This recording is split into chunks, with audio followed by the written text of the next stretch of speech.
Alright, time to change the shock oil in this thing. We're gonna go to some 17.5 weight, see if we can get a little more easier flex out of it. I think the stock oil's a 30 weight or something. So let's get this thing apart and change this oil out.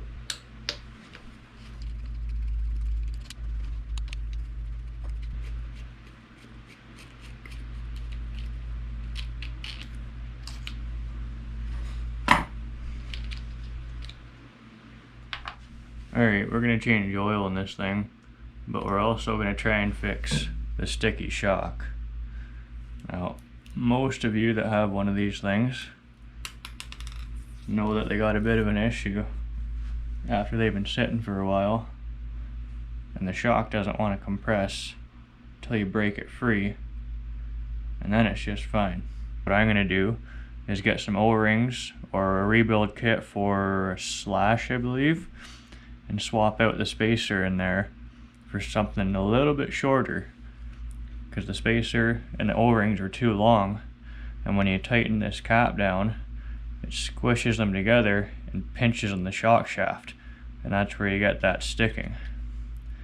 So I don't know if we're going to get that fixed today. That might be another video, but for now we're going to swap out the oil to some 17.5 weight. I was going to get 15, but I just couldn't find any. So it's pretty simple. Make sure you got something to drain it into. This stuff makes a mess everywhere.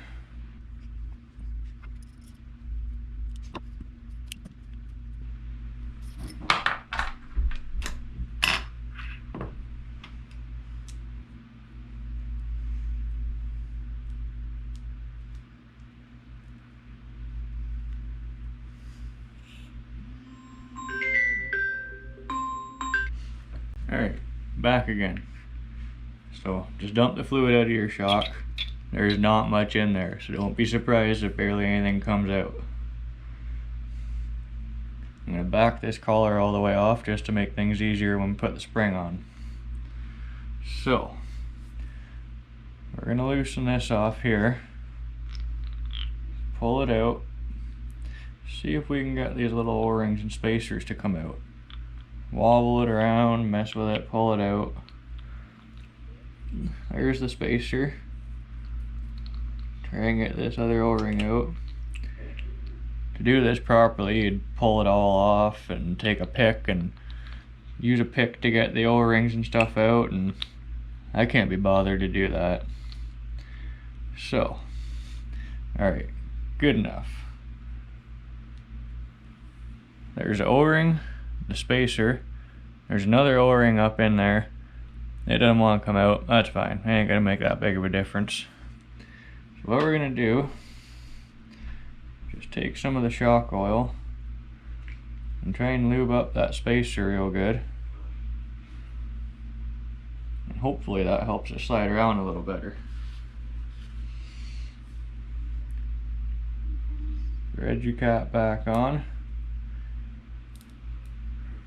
Put it on snug for now. You'll have to back it off again when you fill her back up to get the air out of it. Make sure you got paper towels around to wipe your hands, because this stuff just gets everywhere. Be right back.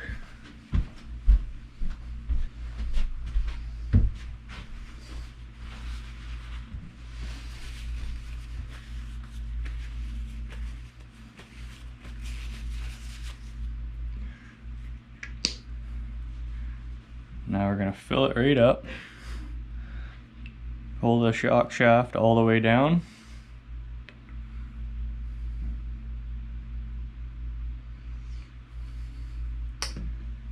Fill it up till you see it at the top there. And then push the shaft up and down a couple times. Try and get all that fluid moving around. Let it get in through the holes on the piston and try and get some of the air out of it.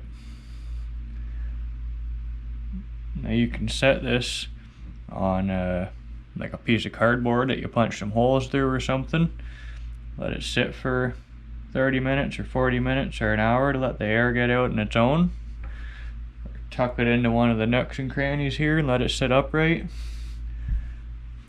I've done it before in this thing, and I find it does make a difference whether you let it sit for an hour or you just try and get the air out quick and do it with the cap when you put the cap back on. So whatever you feel like doing, do it. Either way, works just fine. So, full of oil. It's gonna make a mess when you go to thread it back in, so be ready for it.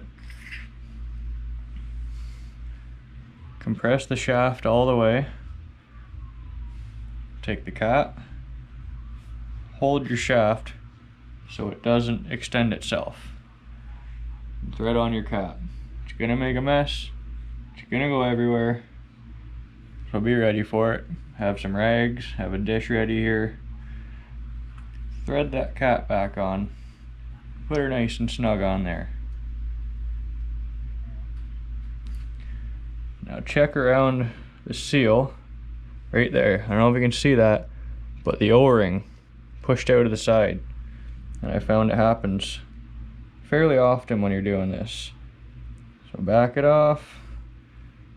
Get it good and loose again.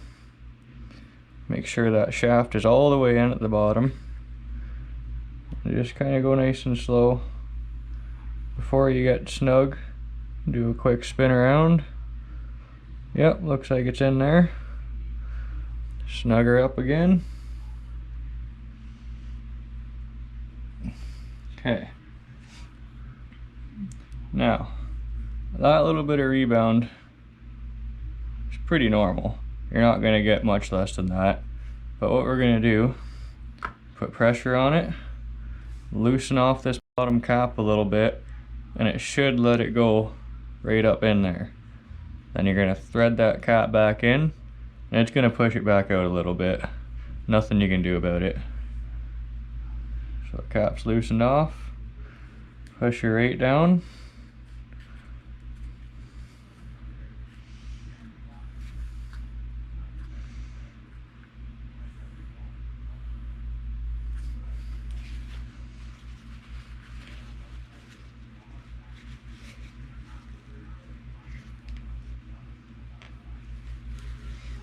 See, we got the rebound to go a little less there.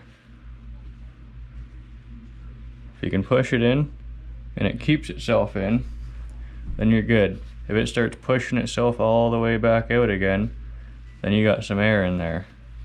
So we're gonna pop the springs back on, put everything back together. I'll do the one on camera here, put it back together. You guys don't want to watch me do the same thing over and over 4 times. So we'll throw this one together, pop your spring on, grab the collar, the tapered side of the collar goes down.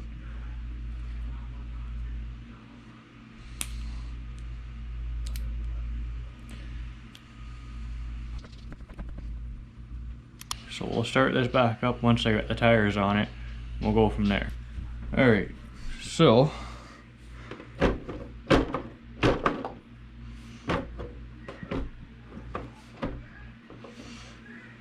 it's definitely lower to the ground, which is good to get your center of gravity down, but you're also losing quite a bit of approach angle.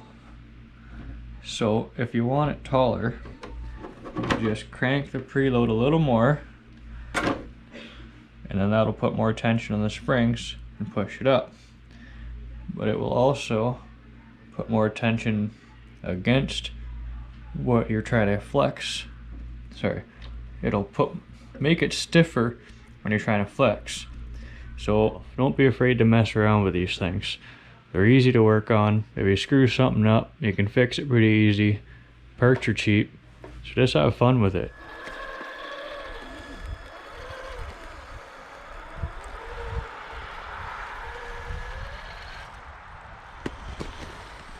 Tune back in for the next one. Subscribe to the channel, and we'll see you later.